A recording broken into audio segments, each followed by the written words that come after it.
After a very busy weekend, coverage is going to decrease a little bit today through Wednesday. Isolated storms are on tap, though, still, not only this afternoon, but through Wednesday. So we'll still see some activity, but especially over the high terrain. So a little bit slower compared to over the weekend, but we'll still pick up some rainfall through midweek in a few spots. And then activity will pick up a little bit more the second half of the week. So coverage will increase. Temperatures will also drop again as well. And then the biggest impacts really today through the next 7 days is still going to be flash flooding, and we could still see some strong wind where strong storms develop. So stay storm alert. Even with coverage decreasing the next few days, we're still going to see some storm action. Current temps mainly in the 60s and 70s, so feeling pretty good out there. Cool, little bit of mugginess out there. To the south and southeast, most of us are in the 60s, upper 70s up towards Ajo, low 80s for Casa Grande, and closer to 90 up towards Phoenix, so a little more uncomfortable for them. High temps today right around average, with temps pushing into the mid to upper 90s, so this is pretty normal for this time of year. Isolated storms on tap today with a west-northwest wind at 5 to 10 miles per hour, and then overnight tonight mainly more of the same, back in the 60s and 70s.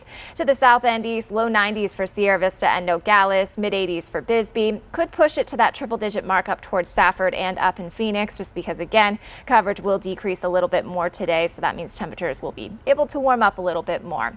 As we work our way towards about 1 p.m., pretty slow. There's going to be a few storms mainly over the high terrain around this time, and then pretty much more of the same as we work our way towards 4 p.m., but we could see some activity pretty close to Tucson, mainly to the south of Tucson, maybe west of Sahuarita.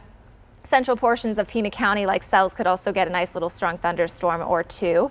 And then by about 8 p.m., activity starts to slow down even more, so not a whole lot going on for today, but still, as you saw, we're going to pick up a little bit of rainfall here and there and still see some potentially strong storms.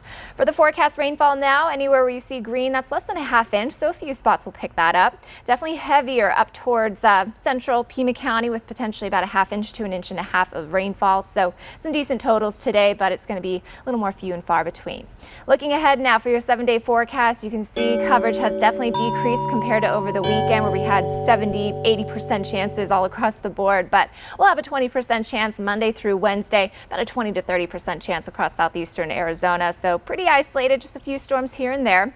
High temps, though, will still only warm to the upper 90s, so right around normal. Could push to 100 by Thursday, though. That's looking like one of the hotter days, but coverage will increase even more as we work our way towards Friday, Saturday, and Sunday. So temperatures should drop again back into the upper 90s, which is normal for this time of year. And the biggest threats continue to be flooding, flash flooding, as well as strong damaging wind where strong storms develop, so stay storm alert.